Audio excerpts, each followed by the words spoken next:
feel stronger, healthier, and more energized. Stay with us because this is Pang Malakasan! Yes! At tamang-tama yan. Tuloy-tuloy din natin ang advocacy na balik health katawan, di ba?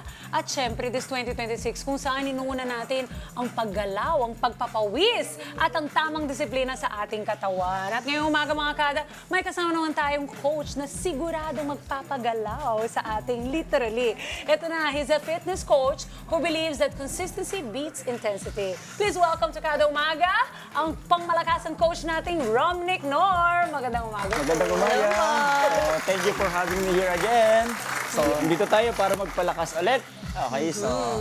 Yes, let's do this! Kaya ito na, Jazz. Are you ready na? I'm for ready for the workout. Last time, Ready na. Nag-warm up na. So, Coach, ano pong ibig sabihin ng PPL workout? At So- bakit itong epektibo para sa buong katawan natin? Hindi ba ito people workout? Hindi ba? PPL. Okay, PPL, it means ito yung push, then pull day, at saka leg day. Yun ang L. Push, pull, push, Okay, pull, so total leg. of full body workout and a good for 1 week. Pwede to for beginners? Pwede to for Beginner-friendly ba siya? beginners, pwede naman sa lahat. There, So, for paano lahat. po siya, Coach? Okay, Itulong for mo muna beginners sa amin. kasi, ang sinasuggest namin is mag-start tayo sa 3 times a week yung program. So, MWF ang ginagawa namin. So, pag Monday, push day tayo. Okay, Tuesday, rest day. Wednesday, pull. May interval lang. Yes. So, yun yung split na ginagawa namin for beginners. For beginners. Yes. Tapos bakit parang nakikita natin na may jogging ba kasama? May jogging is separate to into PPL. Like for example, I have a client, so assessment first. So based sa assessment niya is, like for example, hindi na maiwasan yung mga food intake, walang limit. So ang ginagawa Lalo ko, ngayon, di ba? yes, Pagkatapos lang ng holiday season, naku, ang dami nating remnants. yes. So based dun sa interview assessment is malakas pa rin daw siya kumain after a week. So doon ko ginilalagay yung cardio workout. Which is the or jogging. Yes. O aside sa jogging, nilalagay ko ng full body workout or CrossFit workout. Wow! Para mas effective yung fitness goal niya, like more on weight loss naman yun. At ito ay 3 times a week as well. Yes. Okay. Okay. So ito, ang gawin natin para magkakaroon tayo ng resulta mga kada, dapat 3 times a week. At katulad ng sabi ni Coach Romnick, if ever malakas po tayong kumain dyan, which is marami po tayo dyan, di ba, Jazz? Yes. Ganun tayong dalawa. Ito na. Kung malakas ka kumain mga kada, katulad ng sabi ni Coach Romnick, mag-jogging na lang, di ba? Yes. Mag-add ng cardio. So kung malakas yung intake mo in food, so dapat malakas din in out, it means intense ka rin mag-workout. At ano ang karaniwang pagkakamali sa mga nagsisimula na lang workout? Usually, sa pagka nag-start kasi, marami nagbe-base into social media. Ito yung suggest na pwede mong gawin, ang dami lumalabas ngayon, at the same time, maraming mga coaches ngayon na kahit, especially mga nag-compete na hindi naman like certified, maraming nag-claim kaagad na pwede na sila mag-coach.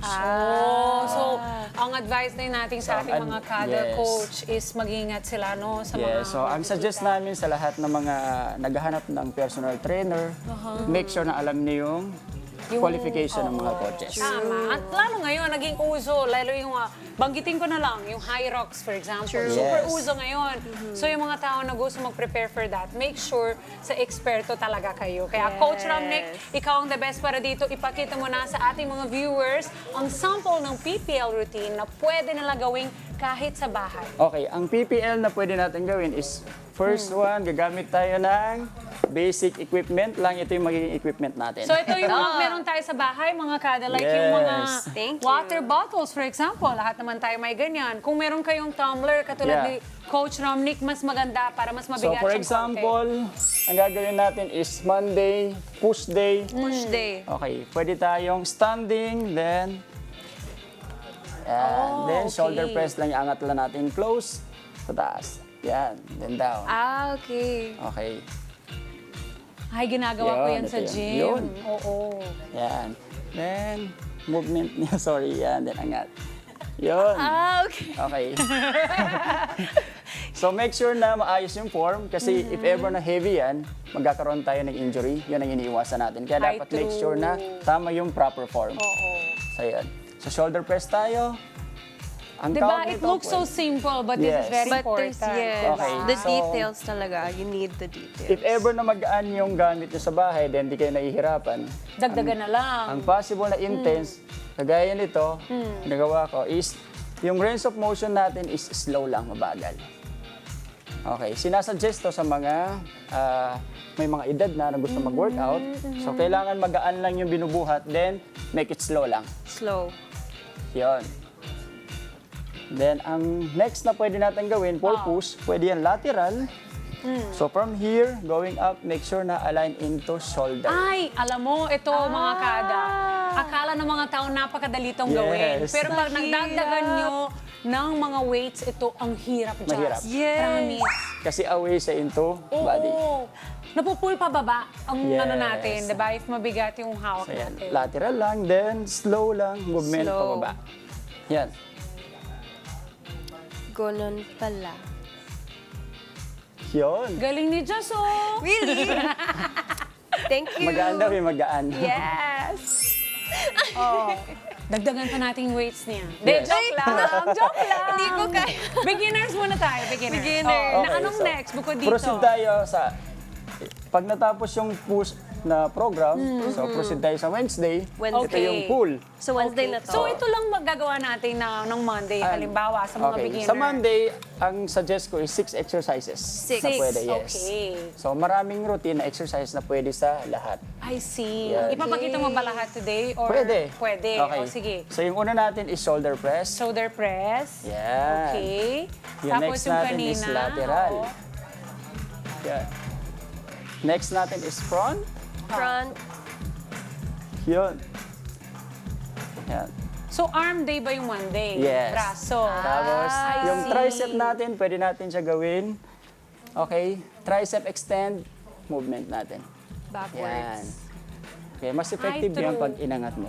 Then, kick back. Yun. Ah, okay. Ganun. Okay, ang Good job, movement Jazz. natin, pwede rin na pag ganito, for tricep. For Yan. tricep. Yan.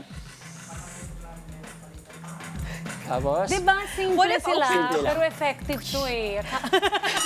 Wag na lang, oo, tama yan si tapos Jazz, diba? Arnold, pwede pa cross. Make sure walang butas, ha? Baka mamaya na ano na kayo. Ito din, mahirap din itong gawin kapag Yes. may weights kayo mga kada.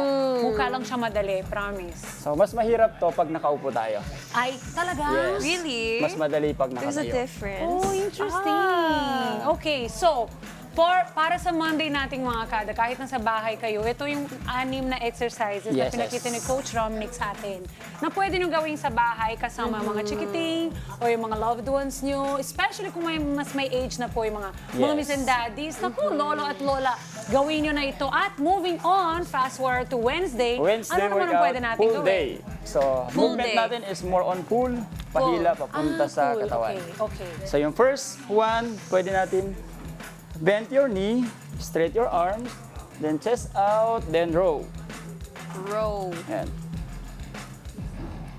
Yes. Okay, upper body down. Bend little bit, then movement is Pull. yun. Yes, pull. Well, that's why pulled pala. That's why pulled day to. That's why full day. That's right. Yan. Okay. So, Tapos, back next. workout na yun. So, next is bicep curl. Swan. Mm. Yun, Ito, this is oo, the- no? This is what you always see sa movies Yes. if they're working out. Then Palagi maganda rin sila siya pag ganito. meron kayong rubber band sa bahay, pwede nyo siya isabit saan, tapos pahila din. Basta Yes. ipupull lang natin Sa siya. lahat ng movement, papunta sa'yo. Nice. Yes. Anong next na pwedeng So, gawin pwede for rin, Wednesday? pag ganito, is angat lang, then go. Lahat pa-pull sa'yo. Yes. Papunta sa'yo, kumbaga, di ba? Yes. Then hammer curl. Kanina naka-bicep curl tayo. Ito for long head ng muscle sa bicep. Hammer curl. Yes. Nice. Okay. Okay. Next. And then, for this one, pwede bang sabayan ito with jogging? So we can mix the jogging in between these workouts. So, ang PPL is pwede sa lahat, pero yung jogging, pwede mo i-separate yun sa workout program. I see. Separate. So, hindi kung- siya na on the same day? Hindi. So, ang ginagawa kasi namin is, pag yung client, ang fitness goal na is magpalaki ng muscle, magpalakas, separate yung cardio Yung workout. cardio day. Yes. Okay. Lalo na pag nagpapalaki ng muscle, iniiwasan namin na more on cardio kasi papayat ka. Oo, totoo yun. Yes. Pero usually kadalasan naman ng mga kada natin gusto mag-lose ng konting weight Yes. bago sila magpapabuild pa ng katawan. Yes. Diba? Kaya perfect din na katulad ng sabi ni Coach Ramnick, wag sa same day para hindi rin mawala yung effort nyo Yes. sa At saka, pag-weights. baka kasi mabigla sila like, ito na kaagad yung true. intense na workout, kinabukasan, parang nilalagnat ako. So ngayon, totoo naman, kasi lalo pag hindi ka sanay, yung katulad ng tanong ni Jazz, yung pagjo-jogging natin, gaano ba kadalas? Twice a week ba yun? Pagja-jogging, I suggest, pag beginners is, nag-PPL ka na, pwede ka naman Sabado mag-jogging. Once a week? Yes. Or So, once pwede a week. in between of the days na In hindi ka between. nag-workout. Kung Yes. MWF ka nag-workout ng weights, Yes. PT naman yung Yes. Tuesday and Thursday, Thursday. yung natin. So, depende pa rin sa lifestyle ng client yung tao. Yes. Doon kasi kami nagbe-base kung ano yung pwedeng program para sa kanila. Ngayon na nagawa na natin ang Wednesday, ano naman ang Friday? Friday, ito yung leg day. Ayan! Yan ang masakit. Let's Okay. do this. So, ito, pwede rin natin gamitin ito mamaya. Okay. Yan. So, pag body weight lang yung gagawin natin is, basic lang is body weight na squats. Squats. Okay, so yung kamay lalagay natin dito kasi ang measurement yung elbow, tatama siya into knee, yun yung proper form. Yan.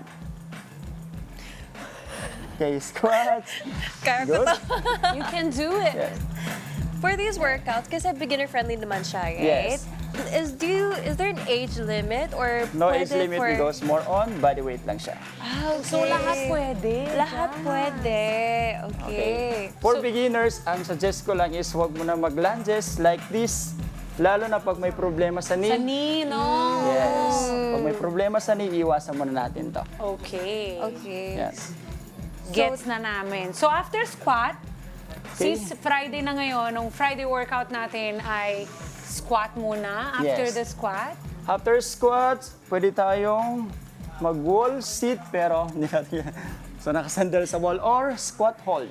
Squat hold. Oh, i-hold natin. Hold lang.